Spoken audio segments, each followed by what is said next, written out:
I'm welcoming you all to tonight's talk, and it's International Students Speak Out.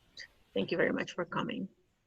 The format of the meeting is that each speaker will give a short presentation and then discuss at the end with the speakers when we wrap up. The speakers for today are Rohit Revi, who is from India, and it's also graduate students at Queen's. Both speakers are members of PSAC 901, which is the Public Service Alliance of Canada, Unit 901. And the other speaker is Sahin, a socialist from Turkey and a graduate student at Queen's University. But before we start, we'd like to begin by acknowledging the land. As settlers, we acknowledge our occupation of lands that are the indigenous territories of Turtle Island. Furthermore, we support all struggles for indigenous sovereignty in whatever forms they take by the hundreds of First Nations and Inuit communities that have resided here for many thousands of years, and by Métis communities that have developed in the last hundreds of years. And with that, I would like to introduce Rohit, who's going to be speaking for about 15 minutes. Thank you, Janet. Hello, comrades. So thank you so much for organizing this event and giving a voice and platform for international students to speak out. I think before going to the issues that international students face in Canada, I would also just like to recognize the specificity of the time that we are in. As migrants here in Turtle Island and as people who belong to equity-seeking groups in our schools and workplaces, we find ourselves as strong allies of Black resistance and struggles for Indigenous sovereignty. This is a powerful moment that as migrants here, we find ourselves honored to be a part of and feel deeply connected to. The reason why we find ourselves as strong allies, in addition to us being people of color, is also our experience as students here under the Canadian settler state. So today we know that internationalization is a kind of a buzzword across the higher education sector in Canada. Many universities and colleges have launched their strategic plans to recruit more and more international students across disciplines, both at undergraduate and graduate levels. At the national level, the numbers are quite astounding. From 2014 to 2018, the number of international students in Canada increased by 68%. While this transformation was and continues to be packaged under the language of diversity and global citizenship and so on, the numbers really indicate that it is nothing but an economic project, a neoliberal economic project. In 2018, the tuition fees and rental expenses borne by international students made up for $21.6 billion of the Canadian GDP, a historically high figure. For the first time, educational expenditures borne by international students brought in more revenue into Canada's economy than from the exports of auto parts, lumber, or aircraft. So when we average out this number across the total number of international students that year, 2018, we see that an average international student paid $32,000 just to rent a place and study here. So what we are looking at really is a new kind of economic model that extends even beyond the education sector, and which developed in the last few decades, consequently with the federal and provincial cuts to public education. We can actually really chart a graph to show how neatly the increase in international tuition corresponds to the decrease in governmental funding in the higher education sector. For instance, international students were not charged differential tuition fees in Canada prior to the late 1970s. It was in 1976 that, as a part of negotiations between the federal and the provincial government, the Trudeau government first suggested that the introduction of differential tuition fees for international students is an acceptable way to generate additional revenue at university institutions and colleges. So over the several years that followed, we can see that many provincial governments responded by eliminating provincial grants that were given to the universities and colleges to fund international students. By 1982, almost all provinces in Canada were charging differential tuition fees. And among them, Ontario was the highest and is still.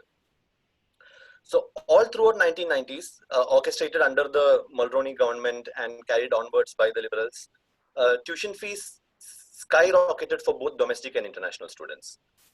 As the provincial grants diminished, universities began to turn sharply towards tuition fees as the major source for covering their operational expenditures.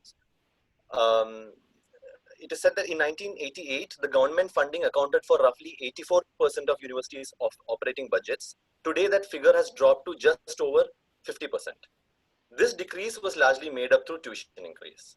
But of course, for all these governments, any sudden or exponential increase to domestic tuition would run the risk of being unpopular among or alienating Canadian voters. But on the other hand, international students have little direct political influence in Canada and naturally become a convenient target. In some provinces today, governments have completely deregulated fees charged to international students so that universities are free to exploit us as a replacement for government funding. So with the historic increase in international tuition fees, coupled with the inflated housing and rental expenses in Canadian cities, what this means is also that international students no longer can survive in Canada, let alone study without entering into the Canadian labor market as cheap and exploitable labor. So with this development, the Canadian ruling class obviously saw this as an opportunity and not as a crisis. We can see that from 2000 and onwards, under Harper and since then, international student recruitment also became a commercial policy outside of the education sector and into the terrains of immigration and labor management. We can even call it a kind of a labor turn in international student recruitment. So most recently in Canada's International Education Strategy document that was published for the plan for the years 2019 to 2024, this shift is clearly and shamelessly laid out by the federal government. And I'm quoting, due in part to the aging of Canada's population, immigration will increasingly drive net workforce growth. Within the next decade, for instance, immigration is projected to account for 100% of the net growth in the workforce, up from 75% today. International students make excellent candidates for permanent residency. They are relatively young, proficient in at least one official language, have Canadian educational qualifications, and can help address this country's current and pending labor market needs. End quote. So here the implication is that international students are eventually going to enter into the labor market as skilled labor once they receive a Canadian degree and a permanent resident status. But there is something serious that is also being concealed in this logic. While graduate students in universities have financial support in the form of scholarship through the period of study, both international students as well, undergraduate students, particularly in colleges and studying for diplomas, have no such institutional support. So while we are studying and working to get our degrees, there is also a need to work in order to meet basic tuition and living expenses. So this forces international students into not only minimum wage jobs, particularly in the gig economy as delivery workers, but also into what we call cash jobs, which is undocumented, dangerous work that is paid well below minimum wage. So Canada is in some sense also developing an informal economy that is thriving upon international student precarity. So we are seeing international students having to do undocumented cash jobs, gig economy jobs while living 14 to 15 people in a three or four bedroom house to be able to somehow get through the education and hope to be deemed worthy of being granted a permanent resident status someday. But as I think Janan will show, the federal rules around permanent resident status has tightened over the years, making that very uncertain. So although this is the experience of undergraduate students in colleges, we are also seeing this model now being extended into graduate schools of universities as well. Today, there is a proliferation of unfunded one-year master's program across disciplines designed by schools of graduate studies to also get some of that money, to generate revenue by recruiting international students without any funding. Another structural reason for international students somehow turning like contradictorily into cash cows and cheap labor at the same time is the federal government's 20-hour work restriction that is written into a study permit, which means that we can only work for 20 hours a week during school. The stated reason behind this is, of course, that foreign students are here to study, not to work. But for many international students, a violation of this rule means risking deportation, but not violating this rule means living in extreme deprivation. So students are forced to shift into doing these undocumented jobs without any labor rights. Like particularly during this COVID-19 pandemic, we have really seen how like grotesque the system is. The federal government decided to leave out international students from the Canadian Emergency Student Benefit, and the universities decided to continue to charge us international tuition, causing international students to fully enter into the low-income labor market. But in order to make sure that this happens, they also did something that is pure evil. They temporarily withdrew the 20-hour work restriction during the pandemic, calling it a relief measure for international students, but basically telling international students to risk ourselves to go out and work if we wish to stay enrolled in our academic institutions, let alone live a manageable life. So this is a really malicious scheme, the simultaneous denial of CESB and the opportunistic kind of withdrawal of the 20-hour restriction at the same time. I think one more point that I would like to speak is another important aspect of internationalization is also the demography of students who are recruited. Currently, more than 50% of international students in Canada come from two countries, India and China. And at the undergraduate level, they are either children of elites in their home countries or highly indebted working poor students or lower middle class students. So but what we are seeing is with further and further increase in international tuition, what we are seeing is that Canadian education is accessible either to the filthy rich or to those who take high interest education loans in predatory banks from their home countries and come here indebted or selling land or selling property in order to be able to be here and study.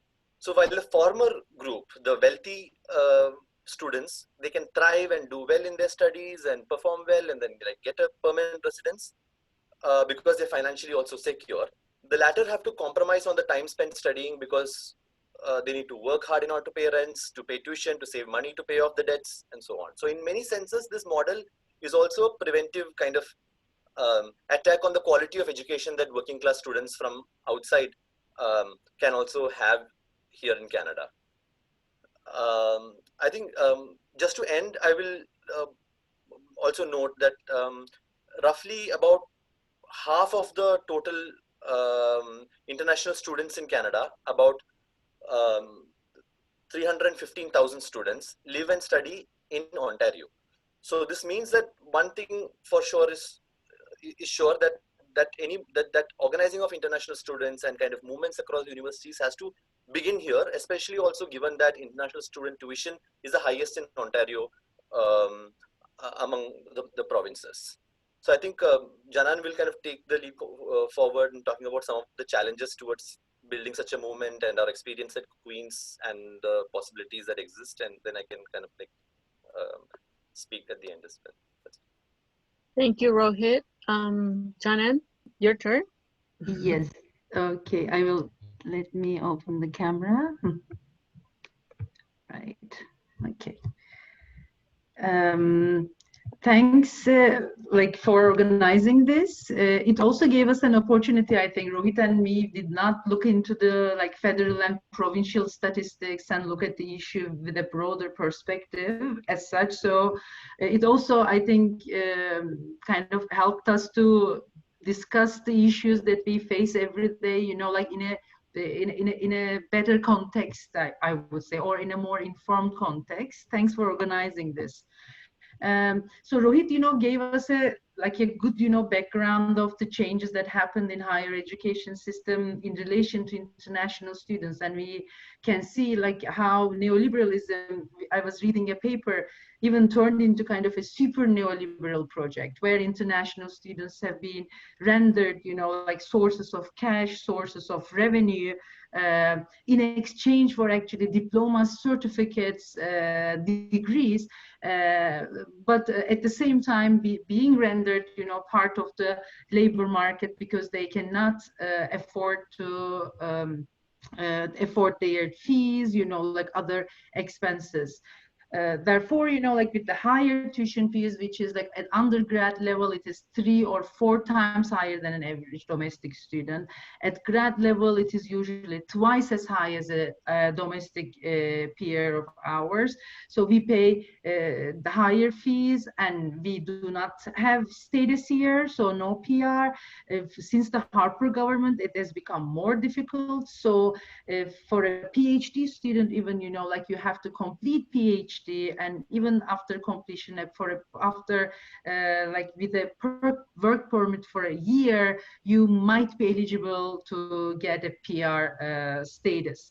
So without permanent residence, of course, healthcare, like other, like services or welfare benefits that you can get from the state is restricted. So our rights and the services we receive are restricted depending on our status. And with the like this whole housing, like costs and other sustenance related expenses like groceries and everything, we really share across different levels, undergrad, universities and colleges, a form of precarity, which can bring large number of students under campaigns with similar agendas across Canada. And specifically in Ontario, since we have like 650,000 international students in Canada, and half of it actually reside in Ontario. And in Ontario, we should be like displaying, a struggle, a unified struggle that can also show solidarity with other provinces and create a path to make gains, to improve our conditions as well as the conditions of our domestic colleagues, as of course. But when it comes to organization, I was thinking of our experience at Queen's and what are the issues that we should be addressing. Firstly, I think institutional infrastructure at universities do not always allow for international student organizing or initiatives to emerge or to be formed. It really takes a determined struggle to create, to form such initiatives. Here at Queen's, we started with a caucus at our union, PSAC 901, 2 years ago. And before that, actually, we did not have much voice. The only international student like body, I would say, was the international commissioner in the SGPS, which is the Graduate Student Association at university, but without, like much connection with the financial, like other mental issues that the university international students face. So I would say, like unions, really, it is one of the most important venues where international students can start organizing, and we started from that point. But the problem is in the in academia, it is weirdly, like divided, that our tuition related issues are not considered to be issues that can be addressed by the unions that we are organized around. They are related with they are considered as issues of our experience as graduate students, but our TA wages, wages as research assistants, or wages as teaching fellows or postdoctoral fellows are considered to be within the mandate of the union. So there is definitely a split of experience. So at one level, we are graduate students. At one level, we are workers, academic migrant workers. However, these two experiences are actually connected, but by organizationally dividing them, they actually make it very difficult for us, like to address those things together simultaneously.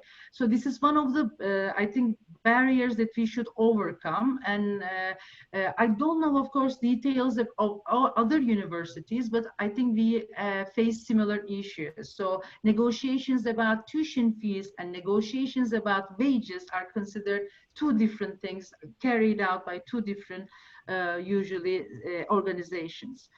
And another issue, another barrier that we should keep in mind is, I think, because of the this lack of a permanent status here, as the students, international students, are usually more concerned with their prospects, whether it be in academia or in Canada. So it being, you know, an outspoken, a militant, you know, an activist international student is not so easy, because you kind of face a lot of risks, and you don't want to be deported, you don't want to be pinpointed. So there is a spiral of silence and exploitation, because the more silent you are, the more timid you are about your demands, the more, of course, the governing entities, you know, like feel courage to exploit you. So that's why, you know, we see kind of a hike in the international tuition fees, because we have not seen historically in Canada, you know, like a militant struggle against that.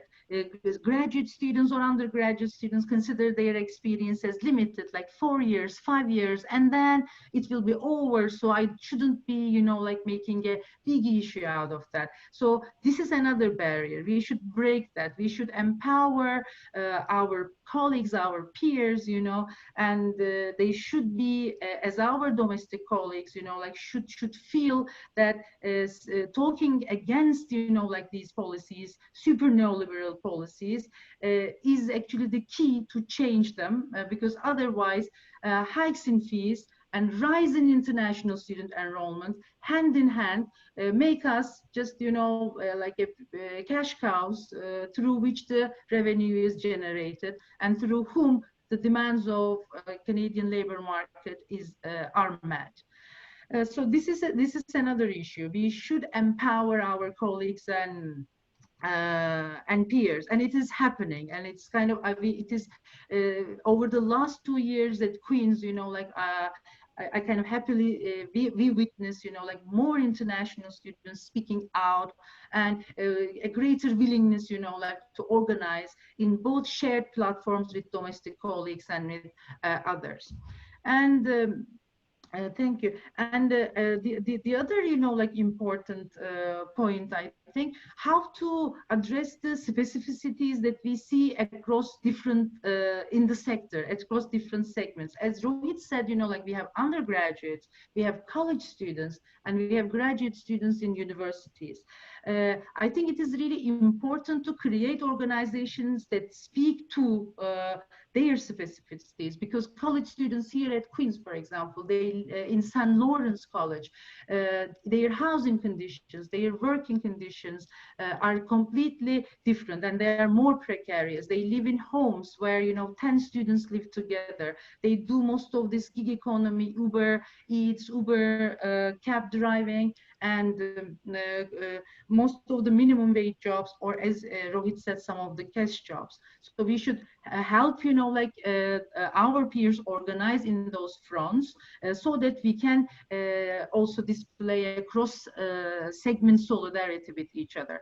Here at Queen's, you know, like I want to give like a couple of positive examples that happened over the last 1.5 years. Firstly, when this COVID-19 pandemic broke out, there was, of course, an anti-Asian racism everywhere, you know, like such incidents were observed. And we organized through PSAC 901 a solidarity with the Asian students, condemning racism and calling racism as a pandemic, you know, like, and creating a platform for them to speak.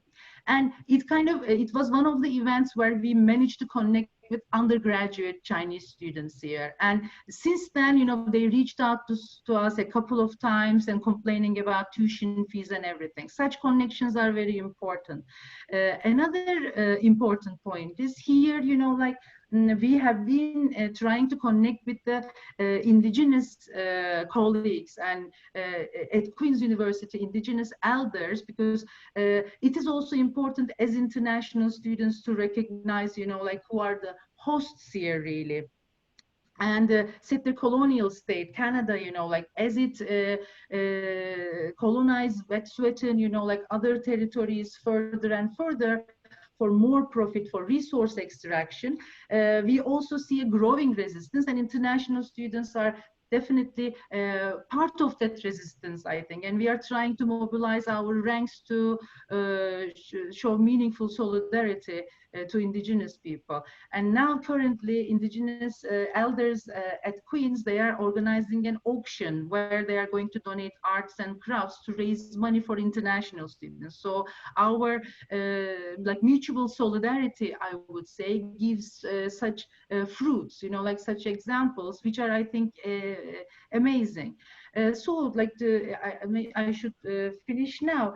It is definitely important, I think, to create such networks that can put pressure on provincial and federal government to reduce tuition fees, to kind of provide, to demand, you know, a healthcare scheme which is similar to the domestic citizens. It is important to ask for permanent residence or status, you know, like on arrival. And also it is important to build capacity at local level, together with our domestic colleagues, together with, you know, like indigenous people, other people of color, wherever we live. So solidarity is the only way forward. Thank you for the time.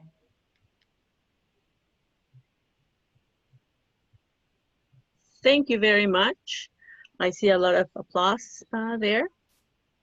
So now we're going to open up the space for questions. I will be taking a list. On the bottom of your screen, where it says participants, if you hover over it, you would be able to raise your hand.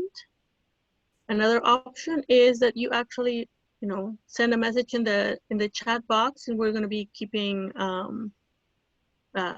track of who's willing to participate. So the floor is yours.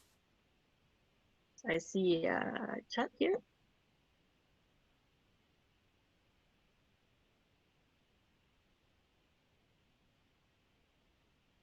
Okay. I don't see any hand. So can I speak in it? I just couldn't put my hand up for some reason. No reason. problem. You go ahead. Thanks, Rohit and Canan. That is, it's kind of a devastating picture of the situation, and international students are at the absolutely the hardest edge of the wedge of this situation for post-secondary education in Ontario and in Canada.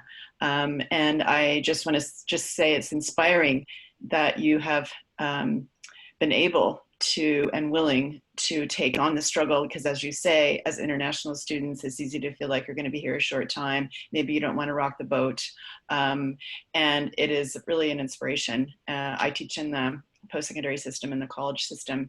And it has been a really interesting journey to watch my college, Humber College, begin the both intense recruitment, the media campaign, and the absolutely misleading information that has been put out there to bring students to Humber for a huge price. The plan to offer them, you know, all the support they need for language or living. And I had to give money to a couple of my international students this past year for food because there was just no way they were not able to get all the resources that they need after promise after promise. And this is, I think, a terrible situation. But it, really, what I see that I find really disturbing right now, and that Ross Romano, the Minister for Colleges and Universities, said very clearly in a press conference last week that in the context of COVID and the pandemic, that they are doubling down on privatization. They are doubling down on making the post-secondary sector a business sector. And he said very clearly, at the end of the day, post-secondary institutions are businesses, and they provide academic services, and that's what we want to see. So we know that this is going to be ramped up in this time. And I think it's quite inspiring, the thought of, as you said, the center of gravity of international student organizing should be in Ontario, because so many students are here, and I think that you started that. It's inspiring also to see, for example, the students at Laurentian University who had their program just whacked, just stopped. Meaning that students who already had a year in basically were said, that's it. It was an arts program, and they have been fighting back, and their struggles are so important. And I'm hoping too that my faculty and the staff in my college will begin to participate in the struggle, and we're being pushed right to the edge in terms of trying to exploit us. And there is that little bit of a sense of privilege, myth of the meritocracy for faculty, and all of that is being squeezed out as they are being, micromanaged by the administration. So it is a moment. It is both a moment, I think, for us all, and I think it's a moment for this sector, for post-secondary education. And one last thing, the promise in the community colleges 50 years ago when they were formed was that they would be the opportunity to open up education beyond the elite, which had been the previous history in Canada, to everyone, that post-secondary education would become the attainable for all. And that dream is being flushed down the toilet right now. So thank you. Thank you, Pam. Just so you know, I have Chantal on the list, and then Ranjit, and the host will unmute your mic when it's your turn to speak. So please, Chantal. Thank you. I am unmuted, but there's something wrong with my camera, so I apologize. I'm trying to turn it on, but I don't know, Zoom is defeating me today. Thank you so much, Rohit and Canan. I want to talk a little bit about, picking up from the points you made, but from my own experience as not an international student, but as a student labor activist, because I think that's kind of what you guys have both sort of picked up on, that the power that students have is amplified when you have the power of a union, right, and the power of your work. And it's both your current union, your current work, but also the future that you occupy, and that students occupy, and the hypocrisy that we're training the new generation of working class labor, but you don't get the same right to protest and defend your rights that a certified union does unless you're employed. And I think it's really great to see that there has been pushback on this. So the relationship between tuition and work has been a big one over the years. And my experience with this was going on strike at the University of Toronto in 2000, when the major demand was a tuition waiver. That was the major demand. There were other things too, but that was the thing. And of course, the administration said the same thing. This is not a labor issue. This is not a collective agreement issue. This is a student issue. Well, so they refused to put it in the collective agreement. But soon after we achieved a deal that had many other good things, they magically appeared willing to discuss a grant across the board for graduate students, in addition to whatever you could get externally. And that eventually expanded from the University of Toronto across the country. And I will just say with some pride that when the official history of U of T was written a number of years later, they acknowledged that the reason why this came into being was clearly the strike that graduate employees staged. And we had to fight over the years afterwards to constantly turn to turn grant into labor, to make you work for that more and more. And so it was a process of monitoring it and grieving it and saying, no, I mean, everyone is entitled to a certain amount of grant money as students. If they work, they get more. And if we struggle to get an increase to the pay for that work, that is on top of the grant. And, you know, it was a constant fight, but we did it well. And I also think at the University of Toronto, which is a very big and like really relies on international students, we tried to have a big presence of international students as a caucus, but also to make sure that they weren't put at risk, like that they were benefiting from the strength of the union as a whole. So when we did sort of risky things during the strike, like occupation and stuff like that, there would be a role for international students that did not put them in the way of arrest. And I think that worked really well. And just to finish, I think the other like much greater example is the Maple Spring in Quebec in 2012, when students really put on the line, you know, and it was the result of many years in Quebec of saying that students should have the right to strike in the same way that working people do, because we are the future of labor.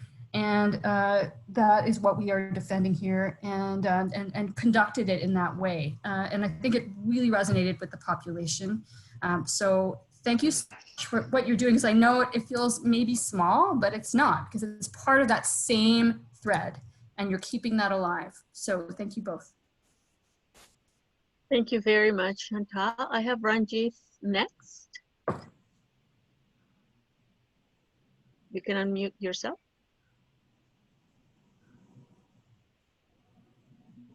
Okay.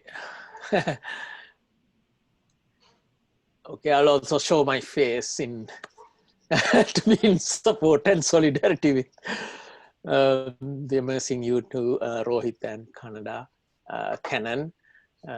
And thank you so much for sharing your experiences with me. I just finished a bachelor's of social work at York University. And so I am aware of how universities exploit international students, and this is part of the neoliberalization of education, and how education is put to massive corporate greed and profit maximizing. So at York University, there was the longest strike in Canada recently. It happened, and during that time, York University Development Corporation, that's how it is run. York University is run by the York University Development Corporation. So very interesting. And the board members are all bank top brass in the banks, private sector.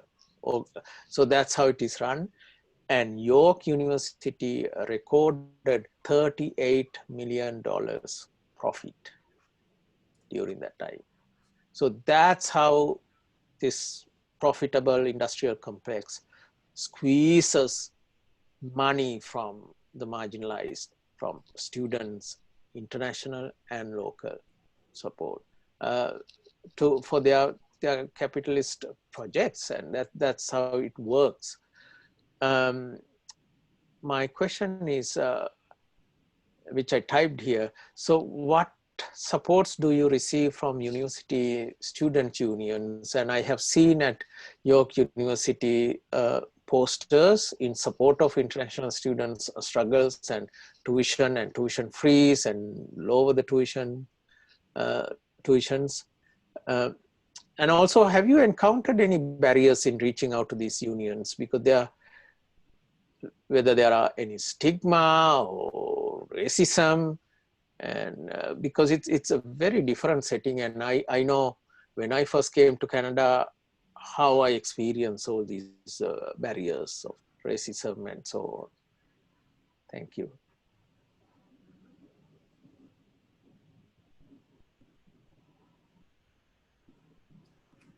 Janet, your video is muted. On audio, okay. Okay, so thank you very much. For the moment, I don't have any hands up with questions, but so if you would like to respond to that, and who wants to go first? Okay, you go ahead.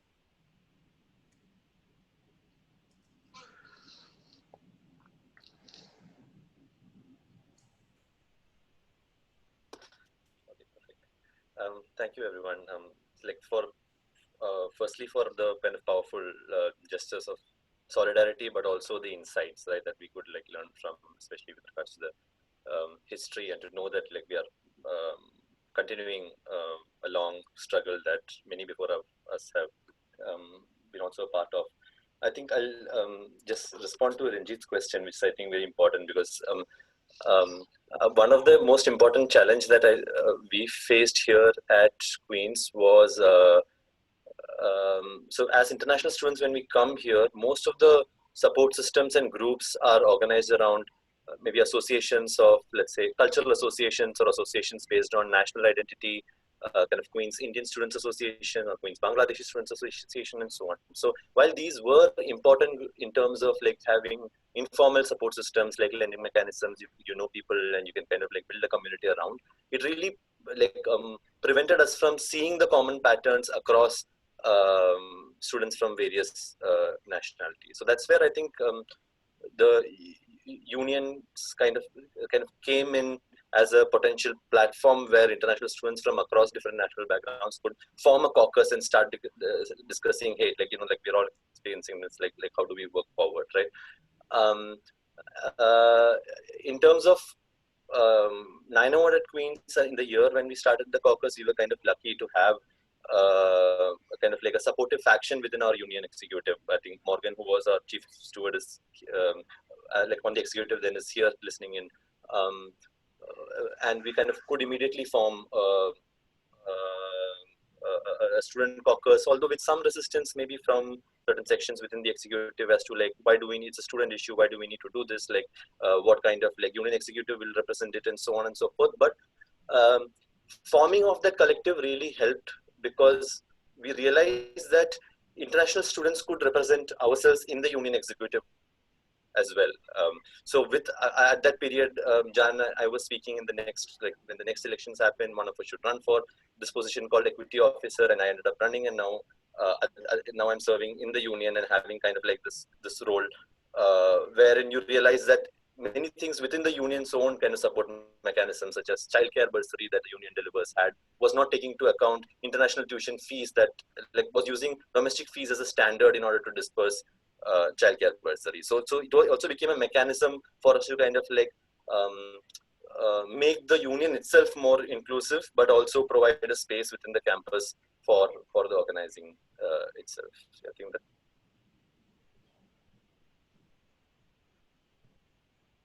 So, Go ahead, Canan, and then I have Carolyn waiting to pose the next question. okay. Yeah, like very brief, actually, Rohit already described, you know, the difficulties we face. But I think union has been overall kind of a very supportive place for us. Like Chantal, you know, like I think said it really well and powerfully. Because when the union is strong, you know, like I think automatically that labor struggle also kind of lifts you and your powers up. And I think with especially with a strong faction in the executive that supports international students and cares about their concerns. So we started with the support of the union. Although, you know, as we said, like this tuition fee was kind of considered outside the mandate, you know, like we had like a series of meetings, you know, like in the union, and it was the place where we made the connections with other international students.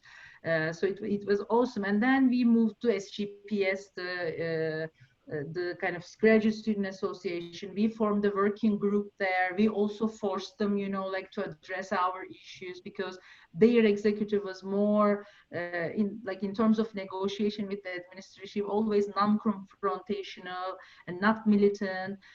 So we also forced them, you know, like to put our issue. And hopefully next year, Queen's University is going to reduce tuition fees to domestic levels. Actually, we ran a petition campaign. We collected hundreds of signatures. So and our domestic colleagues, I kind of feel that, you know, they also have lots of issues of precarity, right? So most of them are indebted, you know, like they try to graduate within the time completion period, but they cannot. So they also do extra jobs. So ours is like weird, you know, like everybody is precarious, but we are kind of more precarious. So the situation with our domestic colleagues is not like one is, you know, like at an advantaged position and we are not. So it is basically a discrepancy in exploitation maybe, but nothing to prevent us from fighting together. And union is one of the most important venues, most militant venue available at Queen's, and I believe other places as well. Yeah. Thank you very much. So I have Carolyn next for the question.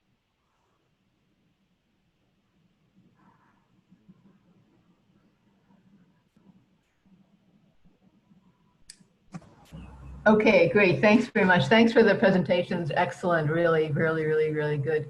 And I mean, my heavens, if you're able to win reduction in fees at Queen's, that will be such a huge breakthrough. And I think will just give extraordinary confidence to others across the country. I mean, that's huge because, as you well know, one victory somewhere can just inspire so many people to do the same. And interestingly, I don't know if you heard on CBC this morning on radio here in Toronto, anyway, they were discussing the whole question of international students and the difficulty people are facing right now. They were interviewing a student, I think from Bangladesh at Memorial University. I don't know if you had an opportunity to hear that, but that was saying how she had to go to food banks, and for whatever reason, with the difficulties here, her parents weren't able to send money, and just the incredible difficulty. So I found it very interesting that happens to be surfacing in the media more broadly.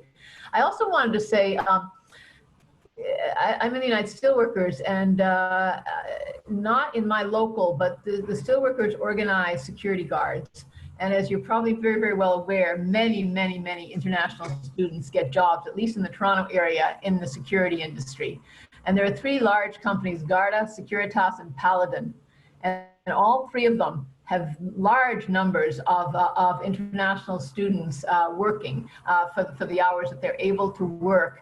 And it's interesting because a couple of years ago, there was a rank and file movement in that local. It's a very large local of probably 9,000 or so in the Toronto area. Not the most progressive local.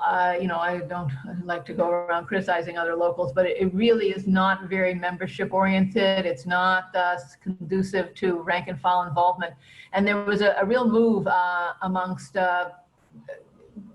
members, rank and file members, to try and put a progressive slate forward to bring up issues that were critical to them. And they were able, and this was not led by international students, but they were able to attract a number of international students to that.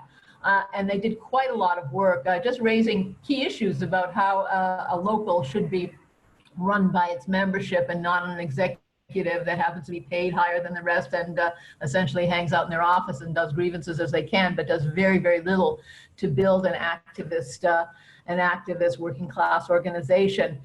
And unfortunately, they lost in the end, and there was a question of exactly how that loss took place, but nonetheless, we know these things happen.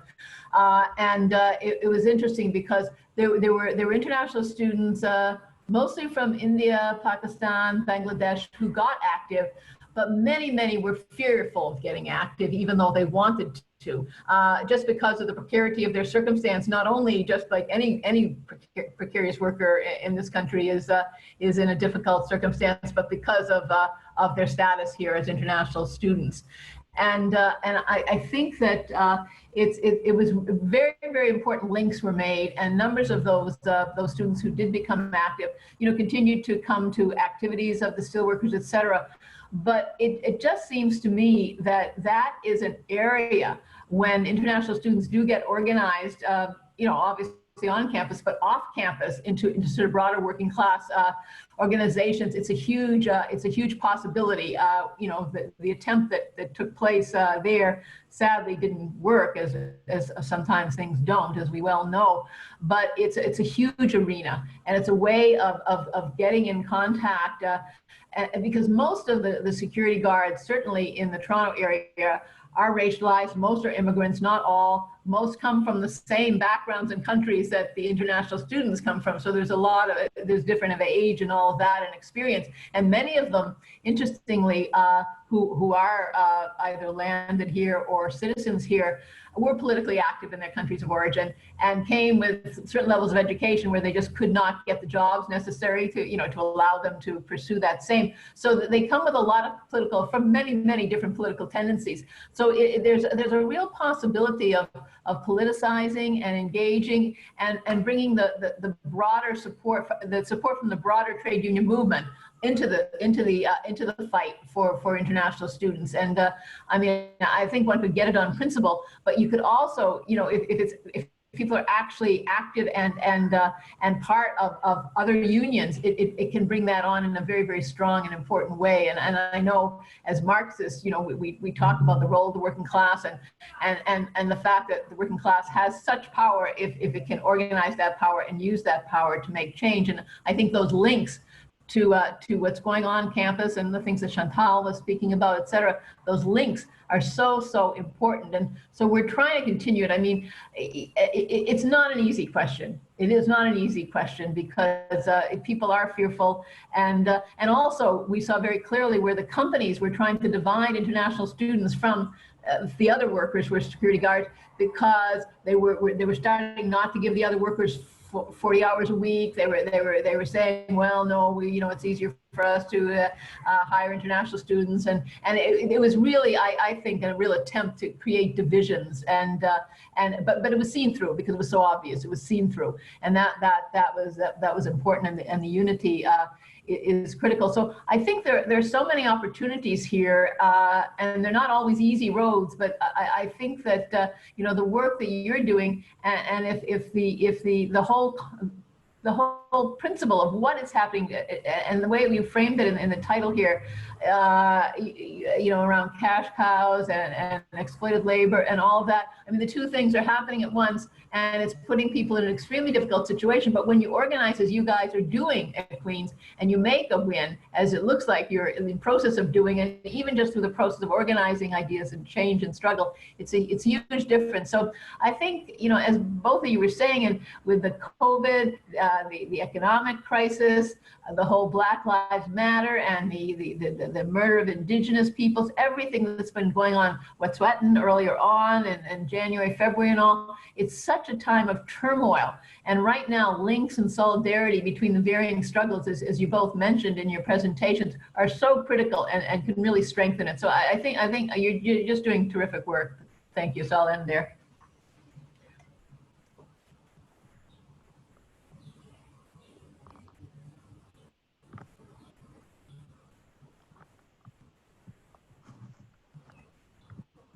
Okay, so Chantal has a question for the wrap up. I don't see anybody else having a hand up. So Chantal, if you want to go ahead. So I'm sorry, this might be a tricky question, but it's going to come up because of because of COVID and the real or unreal financial crisis that's going to be happening at universities and colleges. There is going to be a lot of pitting of groups against each other, right? And seeing that already with layoffs of administrative staff in universities, and that's being used as blackmail to try and get faculty to take pay cuts to save their colleagues, and the whole question of tuition, especially around international fees, like, because there are a lot of institutions, and it differs a lot how much they rely on that, but it's going to be a thing. And there's a big debate now on how to offer courses remotely that will allow for international students to continue, but are they going to pay those enormous fees for an experience that is going to be completely different? And that, this is not necessarily for graduate students. It's like largely undergraduate students who are back at this point in their home countries. And there's a whole debate around how to offer online instruction to international students to avoid the problem of time difference And that is going to cause a debate amongst faculty. Do we record lectures? How does that affect our pedagogy? All this stuff. So anyway, you don't have to go into details, but the political pitting of groups against each other in the university and college sector, I think, is going to be a big problem coming up. So I wonder if you have some thoughts on that.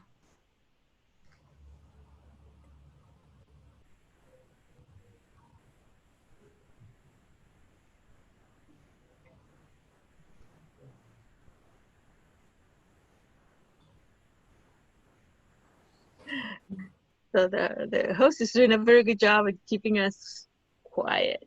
I don't. So thank you, Mr. Host. I don't see any hands right now, and just because I have been, I guess, privileged to be a mature student on campus at Ryerson, some campus in Ontario are actively organizing under the Canadian Federation of Students, an organization that has a lot of problems. The list is long. However, it has been a space for international students to actually coalesce and try to, win small or bigger, big wins with the university. Right now, the national chairperson is an international student. And so Queens, your grad student is part of the Canadian Federation of Students, but they just choose not to do anything under that. And that has been the truth also for Ryerson. Sometimes the students are more progressive. They try to use at least the resources available. And the issue right now happening at Ryerson is that they wanted to eliminate the student union, period. We challenged that in court. The university failed. They had to reinstate the student union. So now what they are doing is they're working with this for-profit organization called Navitas. I don't know if you're familiar. Research it, is horrible. What they do is they seek out students in certain countries, China, India, France, Australia. They're from Australia. And they bring students that are not university ready, meaning that they have maybe not the academics there yet to enter a university, period. And also, they don't have English as a working academic language level. So they're going to bring the students into Ryerson to do a year worth of catching up, for a better term, on the language and also on the basic humanities, whatever. So then after a year, hopefully they will enter into first year as a Ryerson proper international student. But during this year, they are not a Ryerson student. They are not protected or supported by anybody, not even the faulty student unions that adhere to the Canadian Federation, campaigns for international students. So we're fighting them, and it's just so terrible because there's issues with intellectual property for teachers. The teachers are from Ryerson, but they will be teaching. We just asked a question: what if there's a human rights violation with one of these students? So one side says they are not Ryerson students, the other side says, oh, Ryerson will support them. So it's really very messy, problematic. And the issue is that trying to reach international students, like Rohit was saying, they are mostly organized by cultural and country type of thing, which is good, but not enough. So that Navitas is bad, really bad. And I saw that Chantel also agreed with me. I'm gonna make a last call for anyone who wishes to make a comment or a question. Raise your hand virtually or with a little blue hand here. I just wanted to, if I can, Sure. just do a little pitch for upcoming events that that our organization, the International Socialists, is going to put on. coming up on Friday is a discussion on Malcolm X and the legacy of Malcolm X and what that means right now. I've just tried to put a link for that into the chat.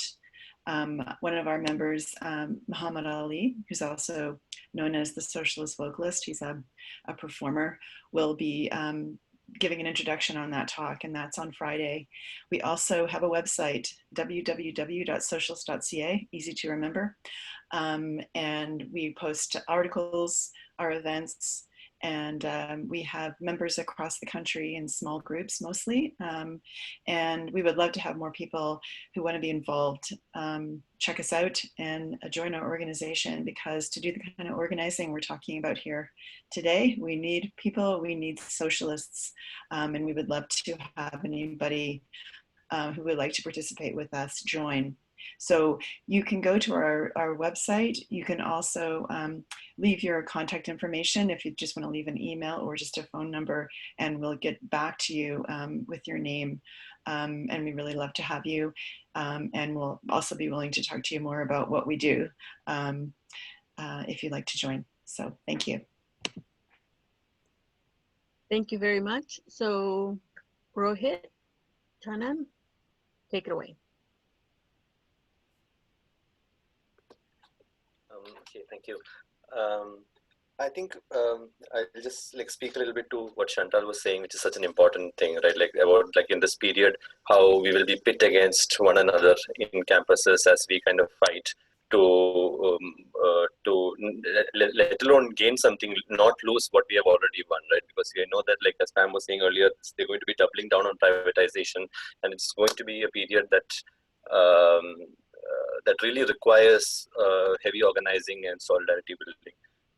I think we already saw signs of that in our campus when we were organizing for the summer tuition waiver campaign, where we said that the university is closed down, we are not being offered any services, the library is closed, there is and that the university should be waiving summer tuition fees for those reasons among many. At that point of time, and it was a huge campaign on our campus.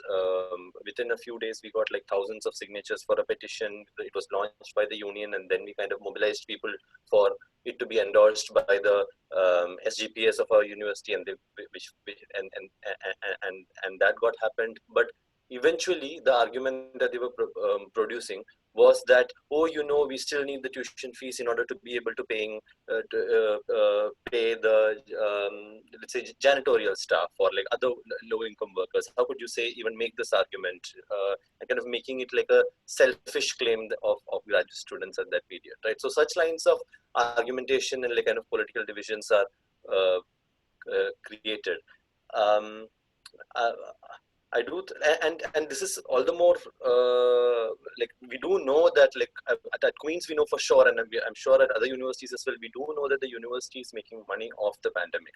Their operational expenses are coming down. And their revenue, if you see the enrollment projections for the next year, which has come out for most universities, their enrollment is increased. So the tuition fee revenue that they're expecting has not decreased at all, and their expenses through online shift into online have come down. And there is definitely, if you look into the numbers, a sizable amount of money, a cost saving that the university has done in this pandemic, which they have not trying to give to those who need within the university, right? So they have the money, and they will still continue to create the political divisions and try to fracture us. I don't know what the solution is, other than at Queen's, what we've been increasingly trying to do is have the unity council of all the campus unions where we meet to have kind of more in-depth conversations on what's happening at our workplace, and understand that this is going to happen, and kind of build a consensus. And so we have our tenure track faculty union, who's been letting us know what developments they have had in terms of asking the employer for variations to the collective agreement that takes into account the pandemic, and asking us to do the same, and kind of empowering each other in some way. It's only beginning. So such actions, kind of constant communications through councils such as Unity of Unions Council and so on, is probably one of the most important ways forward. I think I'll just like, before closing, just like add something about the campaigns for defunding and abolishing the racist police that's been happening, um, and relate it also to the experiences of international students. So we know last year there was a student from Punjab in India by the name of Jovan Singh who got deported from Canada for working too hard, right? Working more than 20 hours as per his study permit, because he had to pay his tuition fees. He was, I think, towards the end of, almost about to receive his um, degree or diploma, and then there was a provincial kind of like outrage and a campaign, but it wasn't successful. He ended up being deported, and that is such a shame and such a tragedy. And it's something that we do know as international students, that when we encounter the police, there are multiple ways in which there is a vulnerability, right, on the basis of our status and on the basis of our race, and so on. So this really, and it's also the case that like police uses excessive force, both in like in encountering us, because like there is like with many students at least, there's like a lack of knowledge, and it can be easily be intimidated. So intimidation tactics and so on, which can also prevent us from being politically active. It's something that we've all been spoken of. So this is a campaign that as international students, as migrant students, we kind of like are, I'm sure everywhere, fully in support of, and kind of expecting like great things to come out of, because it's also something that like matters to us quite seriously. I think, yeah, I think that's basically what I wanted to say today. But I just wanted to thank everyone again, because this like listening, and like during this pandemic also, kind of being isolated from campus based in play, like physical organizing, and kind of like most of the work that we've been doing are like either petitions or reaching out to other students and kind of checking in on people. And like we haven't been able to we've kind of not been able, we've been a little bit detached from the networks that we had, and kind of like in the way in which we used to hold regular political events and so on. So this is really like also a sense of like, gives a feeling of empowerment. So thank you to everyone.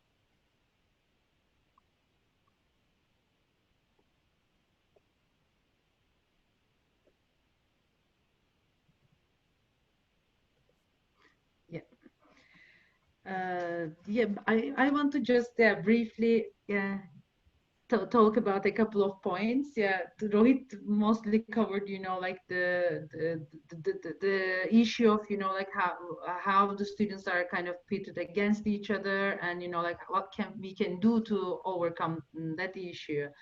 I was thinking, like what is changing in the air, like with COVID-19, a lot has changed. Of course, even like this murder of George Floyd, and like the massive movement, like that comes after that. I think in her article, Carolyn was saying it is like similar to '68 and the movement back then. So it is such a big movement in the streets, and it has something to do with, of course, crisis, all the impact of COVID-19 on people. And COVID-19 has a differential impact on international students as well, right? So the amount of tuition fees we pay, we kind of see we don't get anything in exchange. Even library services, like are closed. They kind of opened the side pickup, like services last week at Queens. We cannot access your office spaces and everything, and we are disconnected from our families, so we cannot go back to our countries. If you want to do field work, we cannot do field work at PhD or master's level. So research is kind of disrupted at the same time, but we are paying, like twice the amount of tuition fees, and this is really frustrating. And I think this kind of became a point, like where international students expressed anger more, like than ever. And we have seen many people writing on Facebook, joining meetings, trying to be part of organizations available. And this is not for international students, for domestic colleagues as well. And I think at undergrad level, maybe we are also going through a switch point, right? Tuition fees in Canada, because have been like on the rise for long, like since 90s. we see hikes both in domestic and international fees more. But apart from Quebec 2012, which you said like 400,000 students, you know, like being part of the struggle, and it's kind of a like history to be inspired by. But maybe in the rest of the other provinces, we have not seen huge waves of student struggle. But it is also a period maybe things are changing, although like through online education they try to increase enrollment. In Ryerson apparently they are contracting out, you know, like in a way through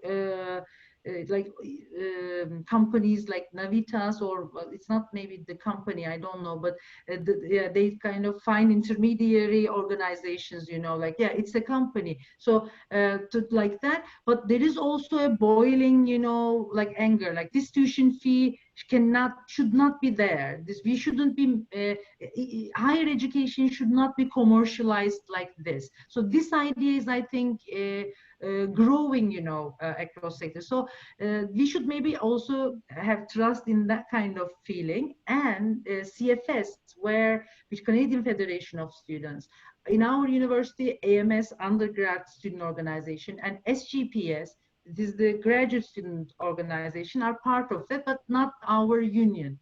That we know that actually those organizations have a lot of international students as members within their body, and CFS is trying to do something good. They're trying to organize campaigns, but as long as it is not rooted in campuses, it is not rooted, you know, like in universities, it doesn't hold much power.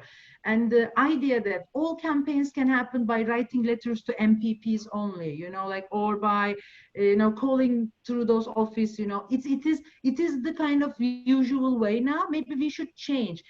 I think Caroline and Chantal were both saying that, like, strike, students can strike, right? We have multiple ways of doing it. Walkouts, strikes, and here maybe even tuition, we are paying tuitions, right? Kind of not paying the tuition. I don't know if it can be organized. So there could be more radical ways coming up, because existing maybe methods of pressure are not so working well. Yeah, so against their strategies to divide us, we should maybe consider something more rigorous, you know, like in response. You're right. And the last point, you know, like I was gonna say, like the precarity here, like all reports, you know, like say Canadian universities recruit students from middle or upper middle classes. They recruit students from top income bracket after tax. But also, according to statistics, almost 40% of the students are actually from the low and middle income group. So which means that we still have at universities students, you know, who struggle a lot. A lot of them are indebted, right? 13% of students default on the loans, you know, like that they get. So it's the real issue. So it is not that Canadian university space is occupied by privileged students, you know, which is the outcome of the whole decades of neoliberalism, and we don't have anyone to work with. OSAP protest last year showed us that no, there are huge numbers there actually. So we should also know that, you know, our domestic peers, I mean, that frustration, anger is across, you know, like national, international and domestic levels. So we should have our tentacles everywhere. Caroline is so right. Look at the sector. You have full tenure tracks. You have contract, you know, like professors with very precarious, you know, like renewal contract and precarious conditions. You have adjuncts, you know, like we have graduate students who have TAs, TA-ships, TF-ships, you know, like with more precarious conditions. You have college students working outside, you know, like campuses. Here, grocery stores. In Toronto, you said the security sector, construction, maybe in other sectors. So when you look at the one area, you see multiple, you know, like areas of workplace actually entangled, right? So it's our duty also to make those ties, like on campus and off campus. So Rohit and me and here Prana and Harsh are here in the meeting, like with a couple of friends, we're thinking about like how to really think about ways of organizing outside campus as well. Is there anything that we can do? So these are like important questions we should ask, and we should try to respond to.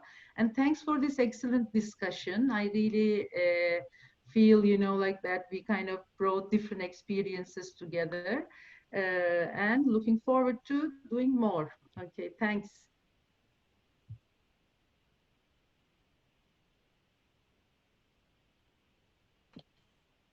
Let's see. Thank you everybody. I see a lot of applause there. That was fantastic. We're also feeling the pain at Ryerson, and on July 2nd, so basically a week from today, it's going to be the first of 3 post-secondary issues on post-secondary education, and I posted it on our chat. It's Fairness for International Students. It's going to be a live Facebook page, panel. We're going to have faculty, because at Ryerson, what our student union, there's 2, but our student union is more active. We have an all campus coalition. So we're bringing faculty, we're bringing students who are lived in experience with that. And we have identified exactly, you know, similar issues. If you do get to reduce the fees, that would be fantastic. So anyway, everyone's invited. July 2nd, 7 p.m. on Facebook. It's online. I want to thank everyone. Let's give them again a round of applause. Keep doing the work you're doing, because it's just, you know, amazing. And I think Chantal or Sid have a little invitation.